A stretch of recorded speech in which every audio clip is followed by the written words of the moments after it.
Today I'm here to give a presentation titled, How Does It Feel to Be Black in America? However, I plan to focus my presentation around education because you guys are all educators. And that topic is such a broad topic. I like to narrow it down in scope to make it more easier to digest and more palatable. So today that's going to be my topic. So my brother and I, we created a company called Raisin The Level. It means raising the level of consciousness and raising the level of awareness. So the name of our company originated from a book called Revolutionary Suicide by Huey P. Newton. Raise your hand if you know who Huey P. Newton is. All right, so for the people who don't know, Huey P. Newton was the co-founder of the Black Panther Party. They were a political revolutionary group of the 1960s. They fought against police brutality. They fought for decent housing and fair employment for black people. They also created the free breakfast program for children in 1966.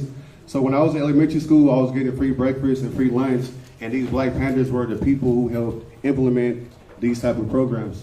They also provided groceries, medical care, and legal counsel to the black community. A lot of people don't know that, and those were called survival programs. So they had survival programs, and they called it Programs Pending Revolution. So when I read that book, it really impacted me a lot because I didn't know my history, I didn't know my culture, and when I was in school, no one ever told me the importance of knowing my history and my culture. So I set out on my own journey, and I figured it out, and I learned myself. So my brother and I decided to create a company off of that. Huey P. Newton wrote, the only way to help the black community is by raising the level of consciousness. Then they'll create their own schools, their own hospitals, their own banks, their own institutions, and then those institutions can be used by everyone. To contribute to American society. So I found that statement really powerful, and I was like, okay, I'm going to use that. And we're going to turn that into an economical educational vehicle. So that's what we've been doing for the last several years. So basically, our mission is to raise the level of consciousness for black people so they can accomplish their goals, develop institutions, and not die a spiritual death. I want to touch on the spiritual death. There was a point in my life where I felt like all the oppression I was feeling, all the racism I was feeling, I felt like I couldn't come from under that. I felt like I wasn't going to accomplish anything. I thought because I didn't graduate college, I wouldn't be looked at as someone who could contribute to society. So there are millions of black people walking around America, Portland, everywhere, who are dead spiritually. So there's a physical death where you cannot come back from, you cease to exist. But then there's a spiritual death where you cease to fight the oppression that's holding you down. So my goal for today is to help educators learn that there's some black kids walk around in this hall who are spiritually dead, who feel like it doesn't matter if I get good grades or not, it doesn't matter if I'm on the honor roll or not, because when I get out into society, people are not going to hire me because of institutionalized racism or because of peer pressure and those type of things. So spiritual death is a lot of things that we're feeling nowadays, so we need to combat that, and I'm going to have solutions towards the end of my presentation. And we also want to raise the consciousness for other cultures and groups because the problems that exist in the black community are connected to everything else that is going on in our country today. You know what I'm saying? So I have a quote from Dr. Amos Wilson. He said, you have to begin with the political and economic context in which the people exist in order to understand their behavior. So black children dropping out of school and not completing school, it serves the interests of other people's children who then don't have black children to compete against. So if I dropped out of school and I wanted to be a doctor and my friend dropped out of school, now when that position opens up, there's not any black males or black females who are trying to get that position. So other cultures and other kids automatically get that position. So we have to understand that it's a political and economic context in which we live. We'll get into that more. So my presentation objectives. After completing this course, I want you guys to know essential statistics about African American youth and society and education. I'll help give you some strategies to help eliminate the negative stereotypes held about black youth. And we'll also give you strategies to fully engage and motivate African American youth in your classrooms. Now, the learning outcomes, I want everyone to be able to analyze your classrooms and create a productive learning environment for black youth. We want to employ culturally relevant curriculum and strategies that increase black student learning. Like black kids need curriculum that appeals to their interests. like things that they're excited about. When I was in school, no one ever told me the importance of being a black man. No one ever told me the importance of knowing my black African history. So when I was in school, I kind of like checked out because I'm like, what am I learning? I'm learning about Abraham Lincoln and Henry Ford, but I'm not learning about Marcus Garvey. I'm learning about some white martyrs, but not no black martyrs like Sojourner Truth and Harriet Tubman and people like that. So I feel like we have to really stress our history and our culture. And I'm confident enough to come up here today is because I learned my history and my culture. Without learning who I was, learning that I was different and I was a black man, I wouldn't have the power or the courage to be up here to speak in front of people and other presentations I've done in the past. Our goal is to motivate educators to make modifications to the practice. We want to encourage schools to hire more black male teachers and to integrate black male role models and black coaches. So I'm going to talk about that further in my presentation. At the end of my presentation, I'm going to ask 3 questions. What did you find most useful? How can you implement this? And what will you do if you hit a roadblock? Now, the question, how does it feel to be black in America? To me, it's a feeling of powerlessness, and we feel inferior. We feel like we don't count. We feel like we don't matter. We feel like people don't care about us. And it starts at school, because when I was a young black kid at home, before I went to school, all my cousins, all my relatives, we all were in the same environment. We all were impoverished. We all knew the same things. But when I got to school and I started seeing white kids and other cultures, I started seeing the disadvantages I had, and I seen the advantages that they had. And so at school, it made me feel unempowered. So as a result, we have millions of black and brown kids who are in a constant state of chaos. I was in a constant state of chaos. I ran away from home when I was 16 years old. And I ran away because my mom lived in California. My dad lived here. When I was young, my dad was addicted to crack, and my mom was an alcoholic. And I couldn't tell my teachers at school because we're taught at home, like, if you tell your teachers what you're going through, they might call, I don't know what it's called, the CPD or whatever, the CPS, and they'll come take you from your home and put you in a family that probably won't care about you. So I was at school knowing that I was at home, I was hungry, I was experiencing domestic violence, but I was afraid to tell my teachers at school. You know what I mean? And a lot of black kids are going through that, and they know, don't tell anybody, because it's none of your business. It's none of their business. That's what we're taught at home. I also felt like my teachers and my principals didn't care about me. In high school, I had one black teacher. It was Mr. Wilson. Shout out to Mr. Wilson. Can we make some noise for Mr. Wilson? Had to put him on the spot. But he was my health teacher, and he also was my track coach. And I was 15 years old. And I remember one time he invited a man who had HIV to give a presentation to our class. And mind you, we were all young black kids. We didn't know about sex or how to be protected, how to be safe. So when this man came to the classroom, like, it empowered me. So I figured out about how STDs are transmitted, how HIV is transmitted, and different things. And I got more health conscious. But Mr. Wilson was the only black teacher I've ever had to this day, the only teacher, the only track coach. And in track, we had to be on time, we had to be disciplined, and we had to set goals. So that's one thing I learned from Mr. Wilson, so I appreciate that a lot.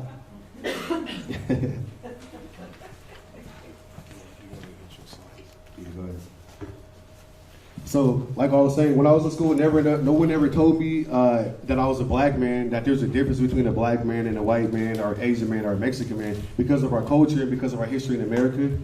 No one ever told me about business or how to create a business, and no one ever told me the importance of having a business in my community so I can create jobs for people in my community. So if they go to another community and they're not hired, they can come to my community and get hired. But in school, they're not teaching us the importance of business. Like, we have to teach our kids business. We have to teach them entrepreneurship, the real estate, stock market, and things like that. So when they get outside of school, they have some economic options. So what I want to do is have each of you guys talk at your table for a couple minutes. And I have 3 questions I want to ask you all. And I want somebody from each table to give me an answer. So the question is, what type of African American adults are you trying to produce? Question number 2, what do you feel is the most pressing issue facing black youth today? And this is all in regards to education. And number 3, what are some of the positive things you see happening with respect to black youth and education? So if y'all could just take a couple minutes and talk amongst each other and answer these questions. If you don't have an answer, it's fine. We're gonna find some solutions today. But I would like for you guys to take a couple minutes, answer these questions, and then we can talk about it. So you can start now if you would like.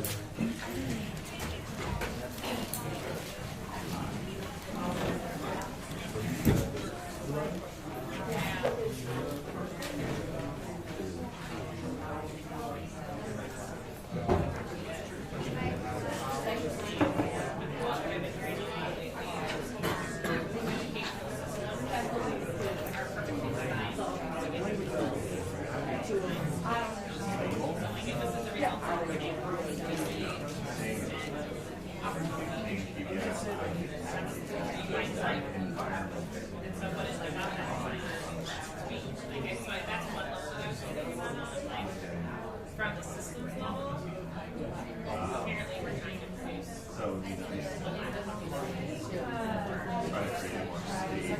But from like individual, right?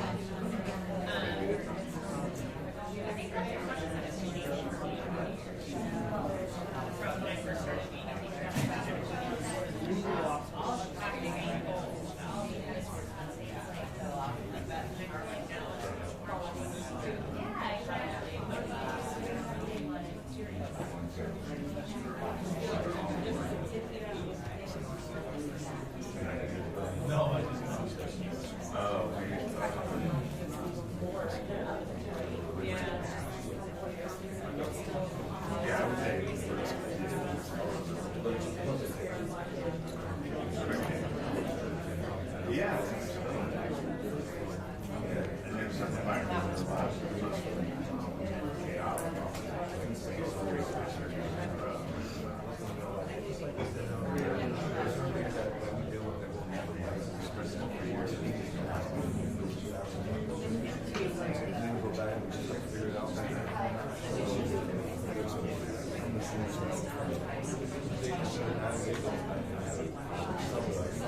They may not ever come to you in regards to that, but at least they can see that. My first thought is,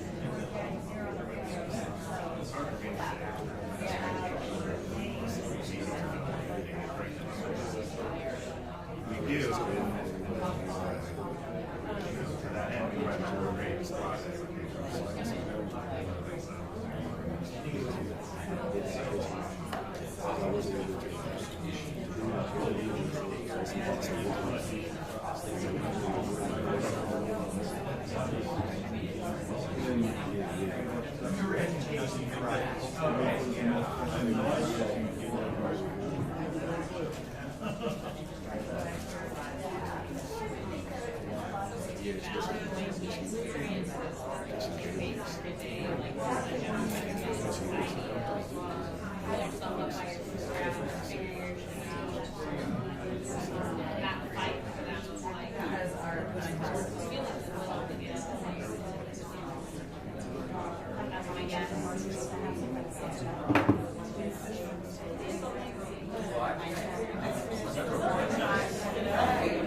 Okay, everyone, take about 60 more seconds, and then we'll get back to the presentation.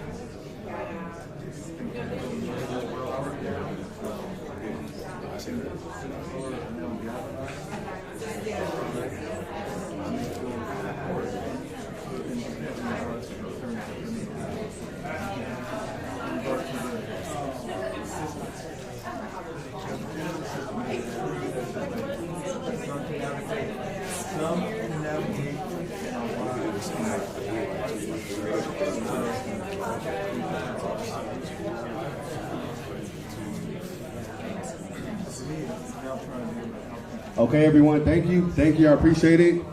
We're gonna get back to the presentation. So however, I would like one person per table to at least answer one of the questions if you feel confident enough to do it. Can we have somebody volunteer to go first? A table? Just pick one question that you guys spoke about and then answer it and then we'll discuss it. We start, okay, back there. We have a volunteer in the back, go ahead. Would you read the question and then answer it?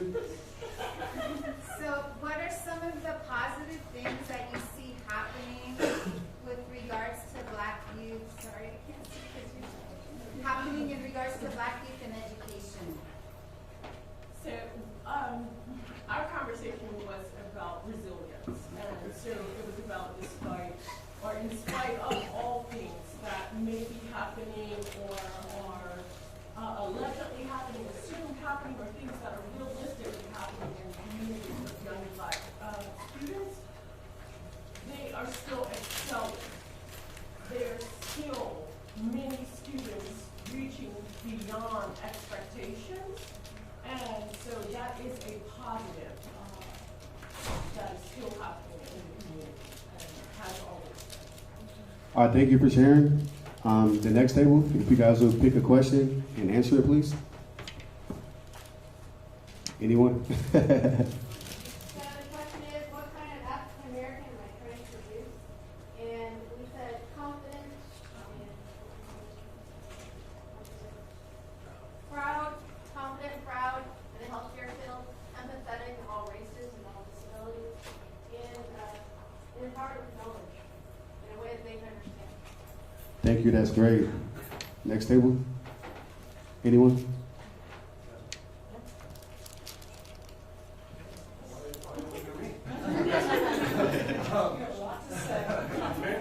So we're also what type of African American adult you're trying to produce. We've had a lot of the same with like confident, resilient, but also the value of seeing themselves as strong, as capable, and not feeling like a victim every time they step out. Thank you, I appreciate that. Next table, you guys don't mind? I mean, generally for the second one, we thought about what's the most pressing issue. Just like how vast and widespread institutionalized racism is, and how that affects school life, home life, socioeconomic everything, and just to have that pressure so young, and like the experience you've been describing, kind of just that general pressing issue. It's very long and fast. Thank you, I appreciate it. Would you guys like to share? Well, I think going off the second question also about the pressing issue, we kind of were a little more like local with our conversation in terms of talking about like how for our kids here at Vincent, like not, I mean, like you had mentioned, not seeing themselves represented in their teachers and the people who are in front of them on a regular basis was definitely an issue that we talked about. But also how sometimes Vincent can be a bit of a bubble, and so like they may experience some of those, like some of that racism here, but how pervasive that can be as soon as they get outside of here, and they're not always ready for that. Like, Mr. Whalen, he was telling a story about a kid who went to the South and like had an experience where he saw some racism and was like not prepared for like what that was per se. So we talked about that. All right, thank you. Can we have like one more table and then I'll move on with my presentation? Anybody from this side of the room would like to volunteer? Right side of the room? Mr. Wilson? You talked about, or at least for me as well, empowering students. One of the things that I think is important is just having students to see me as much as possible. As humanly possible, I try to get out in the hallways and mingle with kids and do the gyms and stuff. But again, just to show them that I can support them in a whole different capacity than as the principal, and empower them to be able to come talk to me if they have any issues or concerns. Thank you, I appreciate it. And thanks to everyone who shared. I like to have a group discussion when I give presentations to get our wheels turning so we can also think about solutions for ourselves. So one thing I would like to say is if I were a principal or a superintendent, no student would graduate from my school or district without first understanding the role of wealth. Like, we have to start teaching wealth at schools so they can, like I said earlier, so they can know about how to be an entrepreneur like my brother and I. They can know about real estate and they can know about the stock market before they graduate. When I was in high school, I took economics, I took government, but it didn't teach me about economics, nor did it teach me about government. I didn't learn how to balance my checkbook. I didn't learn how to pay my taxes. When I looked at my paycheck, I didn't know about deductions. I didn't learn about what they're taking out for healthcare. Those type of things, I feel like, especially in high school, because they're between the ages of 14 and 18, and they're gonna be getting out into the real world, and they don't have these type of skills. So I know that you guys here probably don't create the curriculum. It might come from Texas or somewhere else.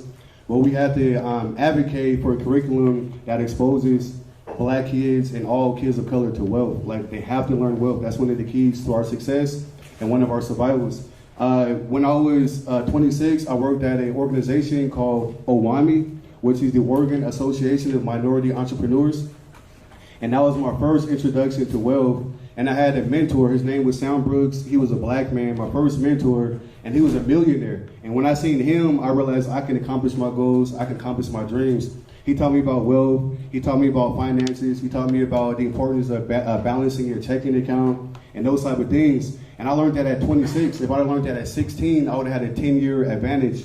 I would have had a 10-year head start. So there's kids right now who are 16 years old who don't know what the word entrepreneur means, or finances, or how to balance your checkbook, or how to be an entrepreneur. So I feel like it's up to teachers as well to also inspire kids to learn that, either by teaching it or encouraging them to learn on their own at home, or Googling something on YouTube. A lot of stuff we learn from YouTube because people call it a YouTube university because you can learn a lot on there. So I encourage teachers to learn about Black students, be it learning on their own or academic training, or inviting people like us to come speak, or just going out to Barnes and Nobles or Pals and picking up some books that are written and authored by Black people. It's better to learn about a culture or people from the people who are of that culture. Like, I used to only read books about Black people written by white people, but when I started getting into like Dr. Amos Wilson, Dr. Francis Cress Wells, Dr. Umar Johnson, all these Black doctors, I understood exactly what was going on because they spoke my language, and they can help you out as well. So I have a couple statistics, and these are nationwide statistics. I was trying to find Oregon statistics, but it doesn't really say Black. It says like ethnic groups and things like that. But so nationwide, only 6% of teachers are African American. So we need to increase that because, like I said, I had one black teacher and he's sitting over there. And only 1% of teachers are African American males. And I see maybe one in here right now, so statistics, 2 or 3 maybe. So statistics show that that's accurate, even in this room right here that we're sitting in. It also says that 83% of teachers are white and female, which is fine, but if you're a white female teacher, it's important to understand black culture, to appreciate black culture, and to strive to know more about black culture so you can be more impactful to our students. When I was in high school, I had one teacher. She was my English teacher, and she was from Canada, but she was the only person who encouraged me to go to college, encouraged me to take my SATs, and I appreciate her for that. And she also talked to us like we were human beings and didn't make us feel like we were less than in our classrooms. I forgot her name, but if I will remember one day for another presentation, but she was great, and she was an example of a white woman who actually tried with the black kids, and she actually succeeded. So it works, and I was at Roosevelt High School, and she was wonderful. We have a 53% dropout rate for black males nationwide. And it's because of some of the factors I'm talking about. Like, I ran away from home when I was 16 years old. My little brother got murdered when he was 17. He got shot at a park over something at a house party. And so, mind you, I'm trying to graduate high school. My little brother got murdered. My dad's on drugs, and I can't tell anybody what's going on. So a lot of kids are dealing with that, and they drop out of school. And when you drop out of school, or if you don't have a high school diploma or a college education, what economic options do you have? Like, really, how are you going to pay your bills if you're illiterate, if you're labeled as a criminal, or if you're labeled as special education? It's hard to be a man and take care of your families. Like 30 years ago, the options weren't super great, but they were better. Like, you can, in Detroit, they have factories, they have Ford, they had Chrysler where people worked at, and they can get retirement benefits, take care of their family. My dad, he worked for the city of Portland. He retired after like 35 years. But a lot of those jobs are going away because of technology, because of automation and things like that. So a lot of black kids feel like they don't have no economic options to take care of their family. That's why, again, I stress learning wealth at school, learning how to be an entrepreneur, learning real estate, and learning the stock market. I read a quote that said, if the student fails, then so does the school. So if kids are failing, it's because of the school as well. We also want to blame it on like family values, but you don't eat family values. You eat food, which you have to pay money, you have to use money to purchase. So we have to also encourage parents to be involved and get their things together. But teachers also have to be involved as well because you're with the kids almost as much as their parents are. Another solution, if a student is failing, we should try to recognize the teachers who are to have the most strength and the most power and place the kids with them so they can learn. Teachers who are like more impactful. Schools also need to make changes based on their data. Like, I was looking at Portland Public Schools data. There's like a lot of black kids graduating, but they're not graduating with skills that they need to survive in the society. So they're like getting pushed through. I had a lot of friends who were pushed through, but they couldn't type well, they couldn't read well, they couldn't speak well, but they graduated high school and now they're in the streets trying to figure it out or working at a gas station. I'm not knocking gas station attendants or warehouses, but I'm sure they want to be something professional, like a doctor, a lawyer, a teacher, an engineer, whatever else that they want to be. So also, another solution is black males, especially black males, black females too, but especially black males need to be exposed to a coach or a mentor. Like I said earlier, Mr. Wilson was my track coach. So after school, we'll hit the weight room, we'll work out, we'll run a couple miles, and then we'll do track. We'll hop on the bus, go to track meets. So since my father was on drugs, and he didn't know it, but my dad was on drugs, so I looked at him as a father figure, and he would talk about his 2 sons that he had, and that inspired me to become better. So that's a perfect example of having a coach or a mentor to step in when your father's not around. Like I said, for coaches, you learn discipline, you learn how to set goals. Statistically, only 32% of black children have their fathers at home. And we could talk about the reason why slavery, Jim Crow, racism, mass incarceration, school to prison pipeline, all those reasons are why we don't have fathers at home, but it's facts. So that means that 68% don't have their dads at home. So they need mentors, they need coaches, they need extended opportunities to learn, they need people that care about them. They need people that recognize their culture and can feel how they feel and not pry into their business, because they're probably not gonna tell you their business because we're taught at home like, keep your mouth shut, this is family business, don't go tell people because it's not your business. So knowing that we get that type of training, it's up to teachers to weave and navigate through that and still try to find a way to help. There are lots of schools where there isn't that one black man in the building. If they are in the building, they're normally a custodian, a security guard, a PE teacher, an administrator, or they maybe are a high school teacher or a middle school teacher. But in elementary school, there's not really too many black male teachers from 1st grade to 5th grade, so that's when they're really learning their identity. They're learning how to be a man. They're looking for different examples, and when that doesn't happen, they start losing excitement about school, and then their test scores drop. When you're not excited about school, you're not excited about learning, and you're not excited about being tested, so it doesn't work out. So a couple more points I wanted to make. So we have millions of black youth who are suffering from identity crises. So we have the average black male believing the definition of being a man is being a criminal or being a thug, selling drugs, pimping, playing sports, shooting people, being shot, or being incarcerated, or doing time in a maximum in a prison somewhere. Like my brother and I, we went out to Pendleton, Oregon. It was about 2 or 3 weeks ago. I have a little cousin. He's 21 years old, and he just got sentenced to 15 years of prison. Inside that same prison, my other cousin is with him. He served 17 years of prison. And then Kobe, his name is Kobe, then his dad is also being sentenced to prison for pimping. So these are 3 family members in one prison that I had to go visit a couple weeks ago, and it kills me that I had to go visit them. I've never been inside a jail before, so I had to go inside. They patted us down, took our ID, took our cell phone, and the gate closed behind us. I feel like I was in jail. Like, it was a scary experience. And my cousin is intelligent. When he was 17, he graduated high school. My brother and I were doing motivational videos. We were rapping. We tried to include him in it. And I asked him a question. I said, "Hey, Cuddy, what do you want to be like? Like, what's your ultimate goal?" And he said, "I want to be a criminal." I was like, "A criminal?" I was like, you come from a good family. Everything is good." He said, "No, I want to be like the best criminal. Like, school didn't teach me anything." And then 5 years later, he's in prison. And so that shows you that he was in school. He lived in Happy Valley. Like, they had resources, but in school he wasn't encouraged, he wasn't motivated, and he wasn't inspired. So he went to prison. And I told him, I was like, "Hey, we're gonna blow up. I might come pick you up in a helicopter when you get out, a limousine, a private plane, something. Like, we're trying to make it so we can help our people out that's in prison." And so that's the definition of suffering from an identity crisis. He thought being a man, the definition of being a man was being a criminal.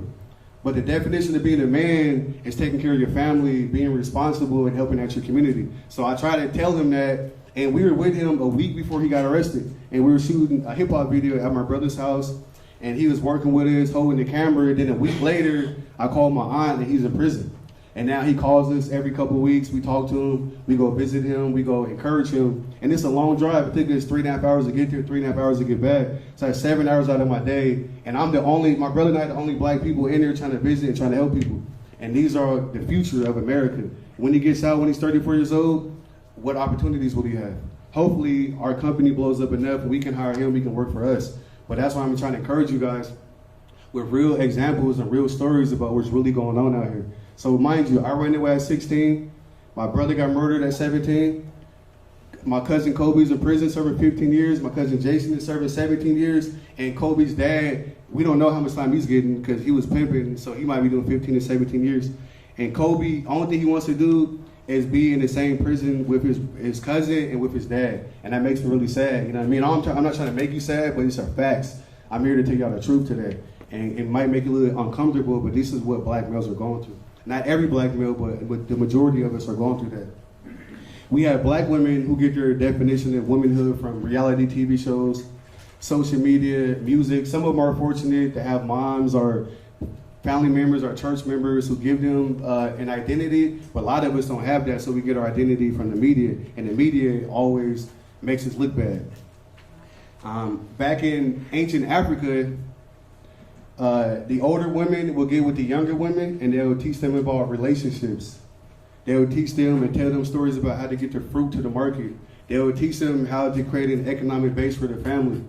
They will also teach our young men how to be hunters, how to be farmers, and how to maintain the family and things like that. But since we've lost that because of slavery, Jim Crow, segregation, like we don't have that power structure that we had in Africa to give us identities. So a lot of us form our identities at school. like I did in elementary school. So I'm encouraging you guys to help shape a new identity for these black youth, black men, and black women. Foster, can I ask, so if you're asking teachers to shape black men and black women in the school, what would that look like? I mean, if we're just being real, like if I know tomorrow I'm going to see my students of color, what could I do different that's tangible? The first thing is look at all the pictures and all the posters around the school on the walls and make sure that they're reflecting the diversity of the students and make sure that they're like positive images. Another way to do it is to make sure that the library and the classroom have books that reflect the diversity of the students. Another solution too is to actually just go like talk to them and try to not be their friend. You can still be their teacher and be the administrator, but like try to like befriend them and talk to them and build trust. The first thing you have to do is build trust in a relationship, and then you can improve the relationship. Like if someone doesn't trust you and they feel like you're gonna snitch on them or whatever the case may be, they're not gonna trust you.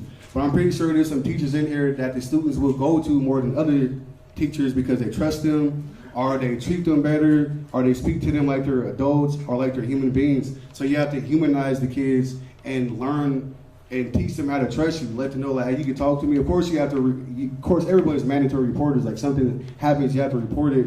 But not everything you have to report. I feel like some things that the kids are telling you in privacy. The next thing you know, they're getting taken from their homes. So you have to build trust. You have to make sure everything reflects the diversity of them, and you have to just talk to them. Like for me, for instance, if I was in high school, just come talk to me. Hey, what's up, man? How you doing today? Like, you know, is everything going good? What you eat for dinner last night? You know, just make a conversation, and then the kid would start trusting you. Like, be cool. These kids, like people who are cool. You know what I mean? Like they're into hip hop, they're into social media. Like talk about some of their interests. Talk about some of the things that they like to do. Some of the things that they gravitate towards. So those are some of the solutions. Like for me, if I was a kid, like I said, just come say what's up. How you doing? If I'm frustrated, give me some time to deal with it. If I need extra help, give me some opportunity, some extended time to learn, or let me talk to a black man if I'm going through something. And like, hey, let me talk to this person because I know he can relate. And if I'm saying that to a white teacher, don't feel offended. It's not because you're not great or you're not awesome, but this man looks like me. He probably went through what I went through, so he could relate to me more than what you probably could. And that's no offense. That's just what it is. So hopefully that answers the question. Another thing we need to understand that especially black boys, a lot of us have different learning styles, and a lot of us are put into special education because they say we have ADHD, we can't sit still. But in reality, boys have testosterone and women have estrogen. Like it's hard for me to sit still all day long, and my sister can sit still all day long easy. I have sisters and I have brothers, so I know the difference. And it was hard for me to sit in a chair and look in front for 7 hours. My sister could do it easy, do her homework, blah, blah, blah. Me, I needed to be up. I might want to dance. I might want to move around a little bit, but I got in trouble for that. So we have to understand that everybody is different. We also have to make the curriculum, like we talked about, culturally relevant. Like talk about some things they're interested in. Like when you're talking about Henry Ford, for example, talk about Madam C.J. Walker, who was the first black woman millionaire in America from the hair care products. You know, so there's things you can do to encourage black kids to want them to learn more. And when I was in school, I learned about the founding fathers, the 4 white founding fathers, but I didn't know that during that time period, my people were slaves. Or when the first Independence Day, we were slaves, like tell them the truth about what's going on, then they'll respect you more. So I just want to say that we act in terms of what we know, what we believe about ourselves, what we expect, what we value, and we act in terms of what skills we have. So we have to increase the skills of black youth, increase time on task, raise teacher expectations, and we have to make sure that we have culturally relevant curriculum that black kids could like and they can be exposed to. So just in closing, like I said at the beginning, we want to like eliminate that spiritual death syndrome that I talked about. We want these kids to be alive. We want them to be breathing and feeling good about themselves. So hopefully you can take one thing. I said a lot of things today, but hopefully you can take one thing that I said today, implement it. You don't have to take everything, just one single thing. You don't have to tell me what it is, but try to take one thing I said today and try to use it or try to implement it or just try to learn from it. Or you probably knew everything that I said, I'm not sure. But try to take one thing and learn from it. And just remember that these black kids are all kids of color, but especially black because I'm black. they're counting on you to be role models. They need mentors, they need coaches, and they need positive people in their lives who respect them, who understand them. Thank you. That's everything.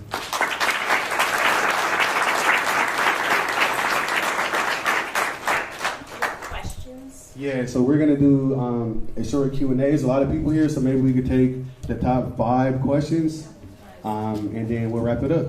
So, okay, you in the back?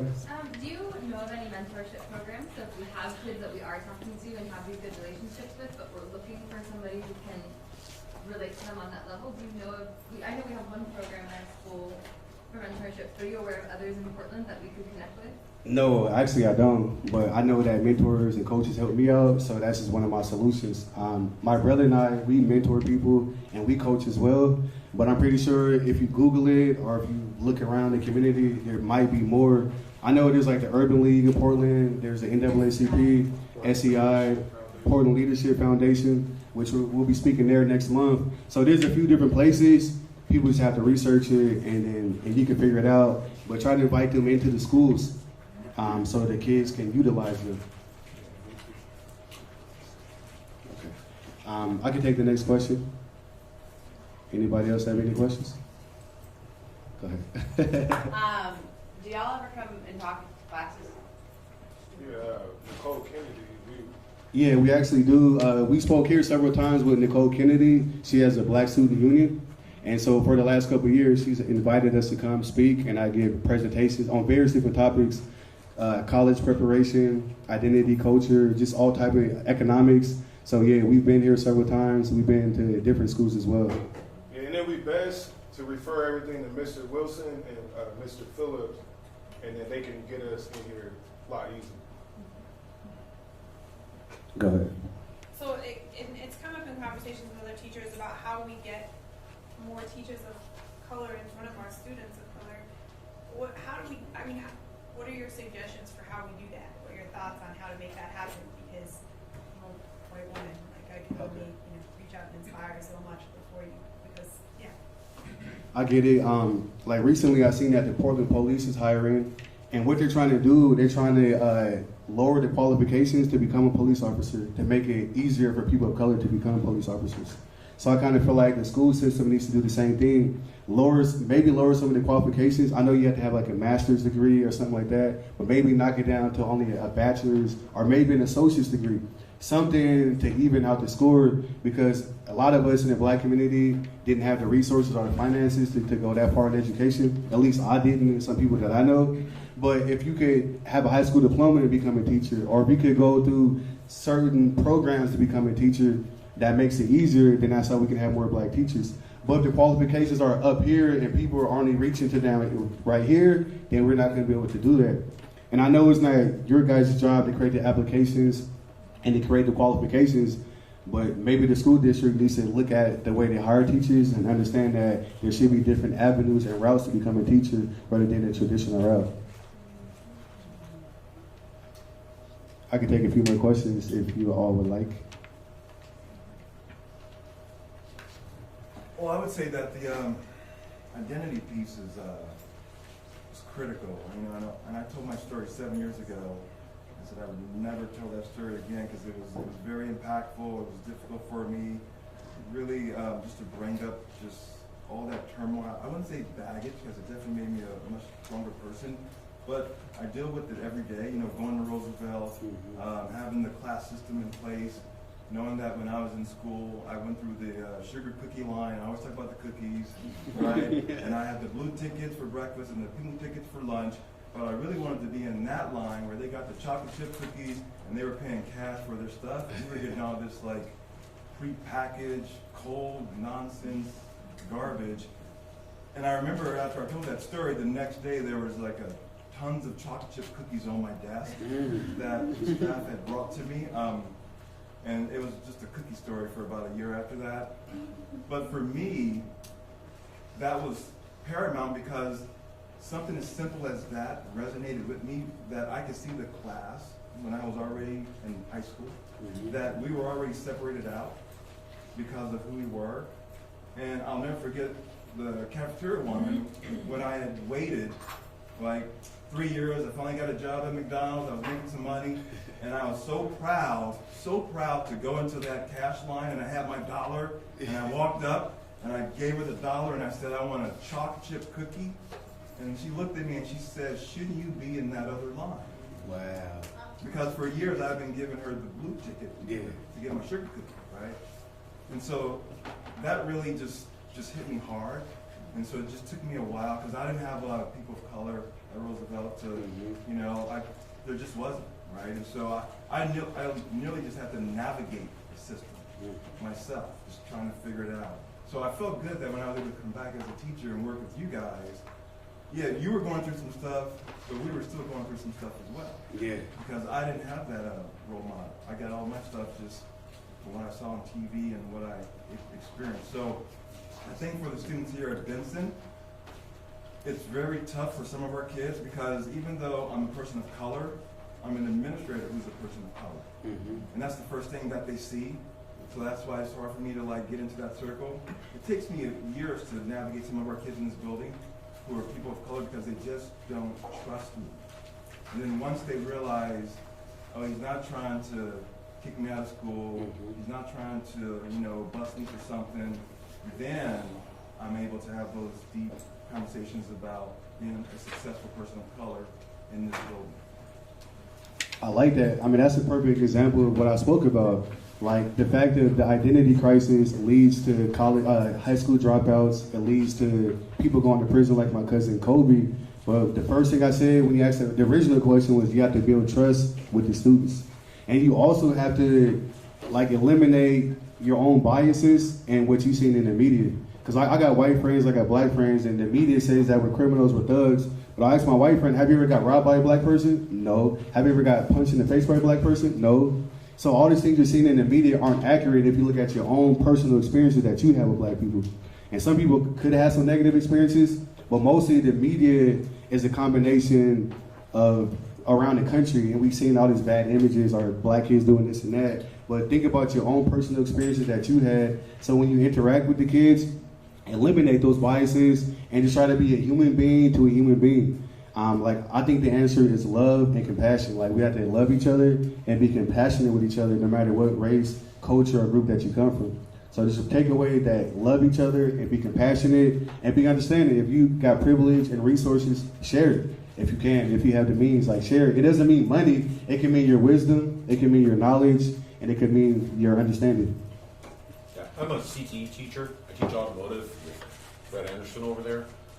And one of the advantages I think we have as CTE teachers, so I know for myself, I've got a better opportunity to make connections on a one-to-one level.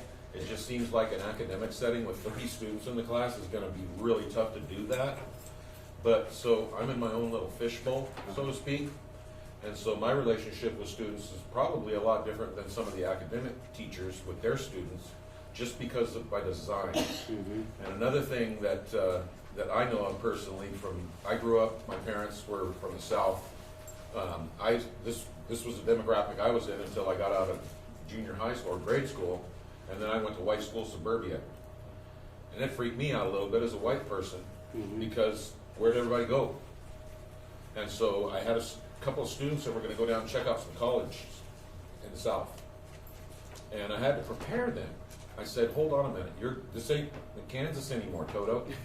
I said, there's some deep-rooted stuff down there that still goes on today, where you'll be looked past to be assisted or given services at a restaurant maybe or something like that.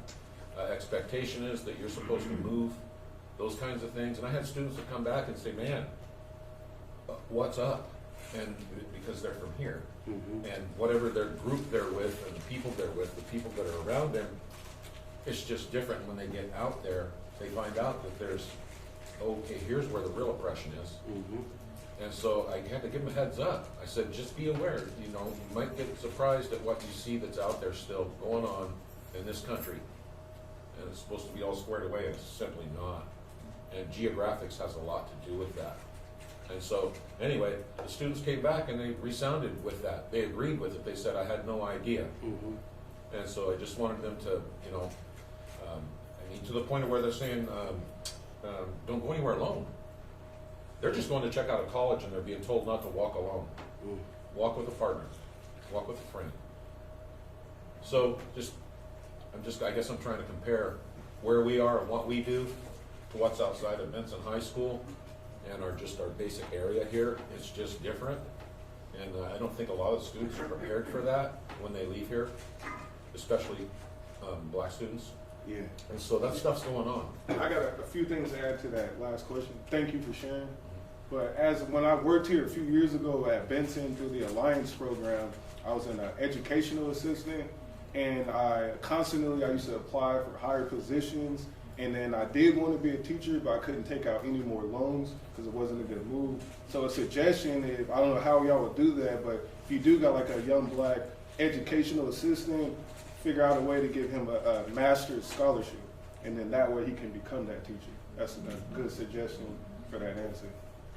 I was gonna say, there should be like a GoFundMe account that everybody in Portland is funding so that we can have a critical mass or scholarships available to kids of color so that they are just jet-tracked right into the teaching profession, because I think that it's just, we have so much institutional racism, and access to some of these jobs, even though they're not paid well, it's real. And I think that I appreciate you guys coming out and building up this bridge, because I think that segregation is real and it's entrenched. And I think we're talking Portland, Oregon, and this has been a very heavily segregated city. And yeah, people from other places are now coming here, but if you grew up here, you knew which places to navigate, right? So I think that we are still doing that work. I think we're starting to have some honest conversations around how do we build those bridges so that segregation, because people come from Chicago, from LA, from New York, and they're like, what's going on in this city? And it's because they haven't seen this kind of like whiteness that we have here. I'm not trying to ditch the white people, but if you've traveled and you've seen other places, you know that people around the country, around the world, have been living side by side with people of different ethnicities, races, and they do a really good job at it, better than we do here, because we still, if you look at our neighborhoods, we are not integrated. We have people moving here and they're like, where do I live in this city? Where do I live where there's people, mixed of color? It's cosmopolitan. You can my kids feel safe. It's not just, it's hard to come by. And I think that it starts by building a bridge, by saying, oh, look at my neighborhood. Why aren't there any black folk here, right? What's my role in that? And I think we're lucky at Benson High School in that we're pretty diverse. Our student body is extremely diverse. I wouldn't say that our teaching staff is necessarily super diverse, although it's, compared to other high schools in Oregon, is pretty diverse. So I think that, yeah, teachers here are lucky that they're working in such a diverse environment. And so how do we reach those students, right, through our bridges that we're building with communities of color? How are we bringing those people of color into our classrooms, challenging them, right, so that we can teach a curriculum where our students feel like they're represented and they're feeling included? How do we change this long history in Portland to include a more vibrant, interracial community? It's complicated. Well, only thing I want to say is that, we can't save the whole world. I thought I could save the world, but you can start with one person at a time and one conversation at a time. Like your example of preparing them of the experiences they might have down south. Down south is a perfect example of just helping out. That's a good thing to tell them, so they're prepared. So when they came back, they say, hey teacher, I did experience that, and thanks for informing me. So just one conversation at a time, one student at a time. Don't stress yourself out. Don't act like you have to go talk to every black kid and change your life. Like, just be natural, be normal, and start one person at a time. Go ahead, and it'll be our last question. I don't have a question. Okay. I want to say I appreciate the conversation we had about things that can happen within the classroom. As I shared with colleagues before, one of my worst subjects was history. So it was the one thing that I couldn't get an A in because I did not care, because it did not reflect anything positive about me. So while we can't change the staff, we're not going to have 50% of Latinos and then 20% of Black people show up here tomorrow. What I do feel is possible is that as an educator, when you're educating students of color, Black, Latino, whatever, when you remind them of the negative past, you should also integrate the positive present, right? So for every negative thing that happens, whether it's slavery or whatever, there is something positive that you can also instill within the student to help them remain inspired. We're not trying to dismiss the facts of the past. However, the inspiration, I sit where I am because I was constantly motivated. I didn't grow up in Portland, so I had positive influences around me most in my youth because they looked like me and there was not that. So the positive, self-motivating inspiration that we can give to students no matter what color we are is what is most impactful to me.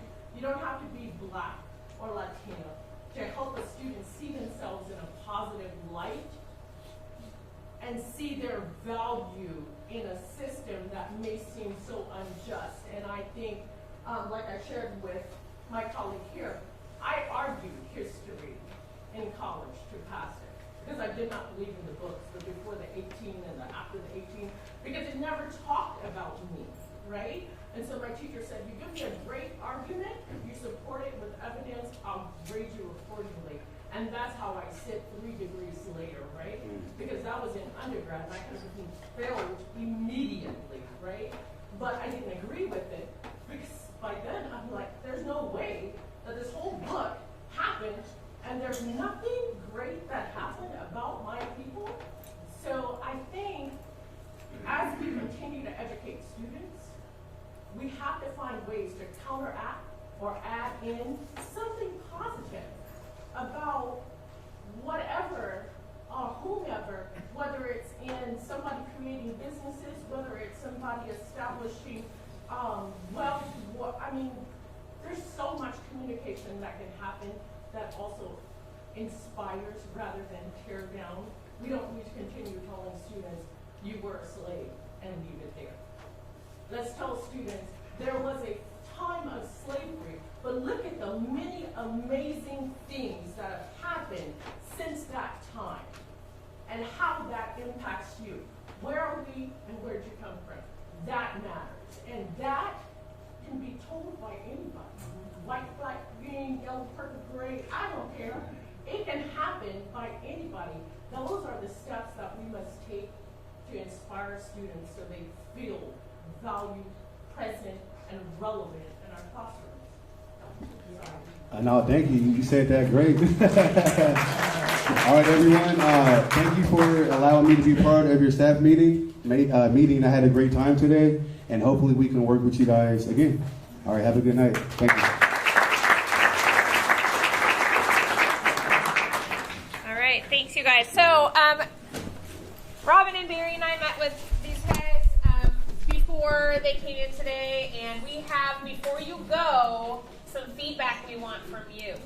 So this presentation was meant to be in terms of our ongoing work for equity and increasing opportunity for all of our students, but at the same time we're working on this focal student thing, right? So we want to hear from you what some takeaways were for you in terms of...